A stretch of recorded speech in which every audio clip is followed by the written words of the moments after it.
Welcome to Middle East Briefing. The content of the briefing includes how Trump advanced Arab-Israeli peace but fueled Palestinian rage. Egypt Warily Eyes Gaza as war builds pressure on its border. Missing 6-year-old and rescue team found dead in Gaza, aid group says. I'm scared, Gaza girl, 6, found dead 2 weeks after plea for help. Don't know where to go, Israeli strikes on Rafah raise fears of ground attack. How Trump advanced Arab-Israeli peace but fueled Palestinian rage. Washington Post. The 2020 Abraham Accords were the result of a dramatic shift in American policy toward the Middle East. A recent article in the Washington Post analyses the role that former President Donald Trump and his son-in-law Jared Kushner played in the negotiations that led to the accords, as well as the aftermath of the Hamas attack in October 2022. According to the anonymous sources cited in the article, Kushner's transactional approach to foreign affairs led to the accords, with Trump's administration bypassing the Palestinians and engaging instead with Sunni countries.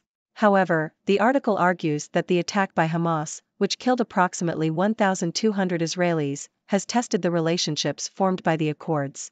The article concludes that the Abraham Accords have had a significant impact on Middle Eastern politics, but have not brought about lasting peace. Egypt warily eyes Gaza as war builds pressure on its border. New York Times. This article discusses the pressure that Egypt is facing due to the crisis in Gaza. More than half of Gaza's population is now living in tent cities in Rafah, a small city along Egypt's border. Egypt has reinforced the frontier with Gaza and warned Israel that any move that would send Gazans spilling into its territory could jeopardize the decades-old Israel-Egypt peace treaty, an anchor of Middle East stability since 1979. The article suggests that Egypt is reacting differently to the crisis in Gaza than it has in the past because of concerns over its own security and fear that the displacement could become permanent and undermine Palestinian aspirations for statehood. Missing 6-year-old and rescue team found dead in Gaza, aid group says. New York Times. A 6-year-old Palestinian girl and 2 rescuers who were searching for her have been found dead in Gaza City. The aid group, Palestine Red Crescent, accused Israeli forces of bombing the ambulance that was sent to rescue the girl, Hind Rajab, and killing the 2 rescuers inside. The incident occurred on January 29 and the Red Crescent said there was prior coordination between them and the Israeli military. The Israeli military has not commented on the allegations. The cause of Hind's death has not been determined. I'm scared, Gaza girl, 6, found dead 2 weeks after plea for help. South China Morning Post. The UN Children's Agency, UNICEF, has warned that children are dying at an alarming rate in Gaza as a result of the ongoing conflict between the Israeli government and Hamas. According to UNICEF, thousands have been killed and many more injured, with countless numbers at risk due to food, water, and medicine shortages. Referring to a highly publicized case in which a 6-year-old girl was left stranded and injured in a car after her family was killed, UNICEF said that children are bearing the brunt of the ongoing conflict. Don't know where to go, Israeli strikes on Rafah raise fears of ground attack. South China Morning Post. Israeli airstrikes have targeted the densely populated city of Rafah, following Prime Minister Benjamin Netanyahu's order for troops to prepare to operate in the southern border city. The city has become a last refuge for displaced Palestinians, with an estimated 1.3 million people fleeing there. The planned offensive on Rafah has drawn condemnation from rights groups in Washington, while Palestinians have said they have nowhere left to retreat. Witnesses have reported new strikes on Rafah early on Saturday, with fears rising among Palestinians of a coming ground invasion. The U.S. State Department said it does not support a ground offensive in Rafah, warning that, if not properly planned, such an operation risks disaster. The United States is Israel's main international backer, providing it with billions of dollars in military aid. But in a sign of growing frustration, U.S. President Joe Biden issued his strongest criticism of Israel yet, describing the retaliation for Hamas's October 7 attack as going too far. Displaced Palestinians have flooded into Rafah, where hundreds of thousands are sleeping in tents pushed up against the Egyptian border. Rights groups have sounded alarm at the prospect of a ground incursion, with Doctors Without Borders stating that it would be catastrophic and must not proceed. The Hamas-run territory's health ministry on Saturday said that at least 110 people were killed in overnight bombardment, including 25 in strikes in Rafah. These Israelis and Palestinians are still working for peace. Just quietly. New York Times. Since the beginning of the conflict between Israel and Gaza, many peace groups have been struggling to continue their activities due to the hardened positions of Israelis and Palestinians. However, some peace activists, such as those in the group Combatants for Peace, have quietly started to resume their work.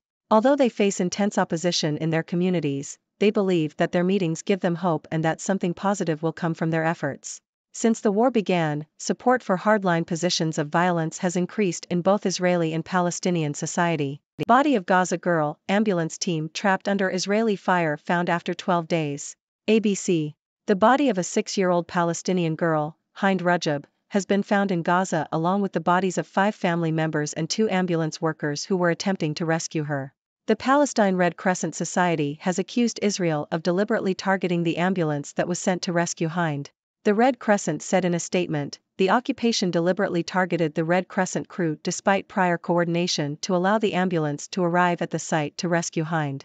The Israeli military has not yet commented on the Red Crescent statement.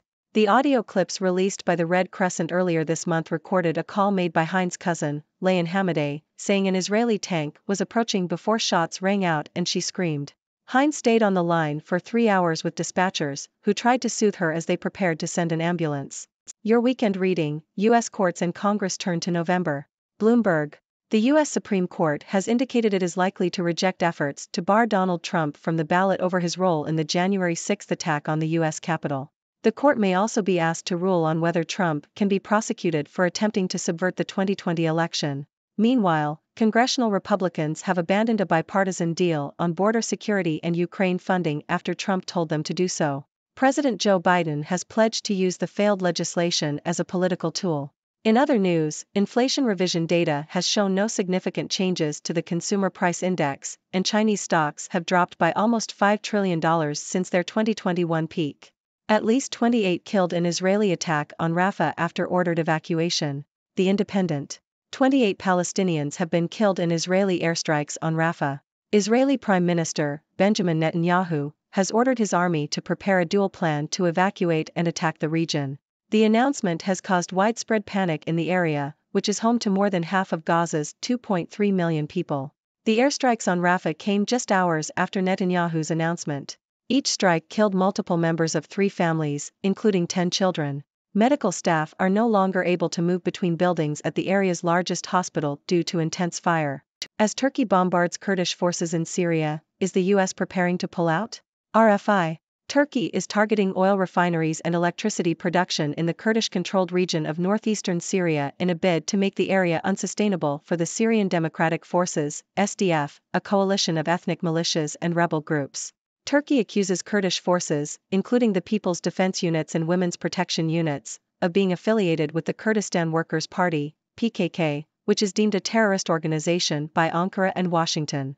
The U.S. military is supporting the SDF in the battle against ISIS. Turkish President Recep Tayyip Erdogan has threatened a new land invasion into Syria.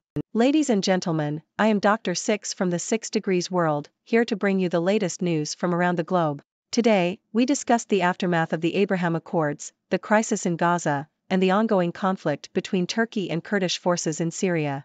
The Abraham Accords, brokered by former President Donald Trump and his son-in-law Jared Kushner, marked a significant shift in American policy towards the Middle East. While they advanced Arab-Israeli peace, they also fueled Palestinian rage. The accords bypassed the Palestinians and engaged directly with Sunni countries, leading to increased tensions in the region.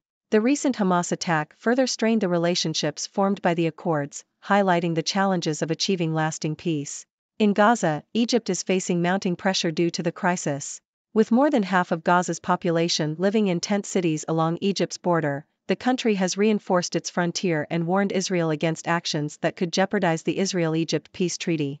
Egypt's reaction to the crisis reflects concerns over its own security and a fear that the displacement could undermine Palestinian aspirations for statehood. Tragic incidents continue to unfold in Gaza, with a 6-year-old Palestinian girl and 2 rescuers killed during an Israeli bombing.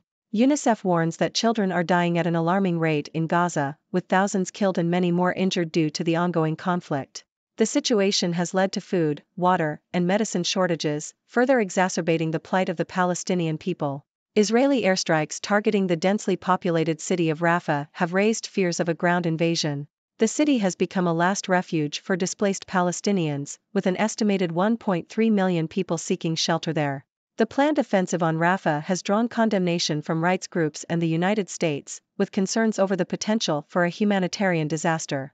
Despite the ongoing conflict, some peace activists are quietly working towards reconciliation. Groups like Combatants for Peace have faced intense opposition but believe that their meetings offer hope for a positive outcome. However, support for hardline positions of violence has increased in both Israeli and Palestinian society, making the road to peace even more challenging. Lastly, Turkey's bombardment of Kurdish forces in Syria has raised concerns about a potential U.S. pullout. Turkey is targeting oil refineries and electricity production in the Kurdish-controlled region, aiming to make the area unsustainable for the Syrian Democratic Forces, SDF. The U.S. military is supporting the SDF in their fight against ISIS, but Turkish President Recep Tayyip Erdogan has threatened a new land invasion into Syria, further complicating the situation. In conclusion, the Middle East remains a volatile region with complex dynamics and ongoing conflicts. The Abraham Accords, while a significant step towards Arab-Israeli peace, have not brought about lasting stability. The crisis in Gaza continues to escalate, causing immense suffering for the Palestinian people. And the situation in Syria raises concerns about a potential U.S. withdrawal and the implications for the Kurdish forces fighting against ISIS. As always, the path to peace is challenging, but it is crucial for all parties to engage in dialogue and work towards a sustainable resolution. Now, I'd love to hear your thoughts on these issues. What are your ideas for promoting peace in the Middle East? Let's open up the discussion and share our perspectives. Thank you for tuning in. The content above showcases the latest briefing reports and analytical synopses, thoughtfully curated by the 6Do team. These insights stem from a wide array of reputable media outlets, think tanks, government sources, and specialized experts worldwide. We encourage you to explore these sources for a comprehensive perspective. Keep in mind that while the content may not always align with the official standpoint of 6Do Brief, it's not meant to be taken as absolute directives for decision-making. Comprising seasoned media professionals, learned scholars, and accomplished scientists, the 6Do team embodies a trailblazing, fully independent media entity. To customize 6Do Brief to meet your professional needs, you have the option to subscribe to a diverse array of briefings on our website, 6dobrief.com. Regardless of your location, you can conveniently receive 6Do Brief via email.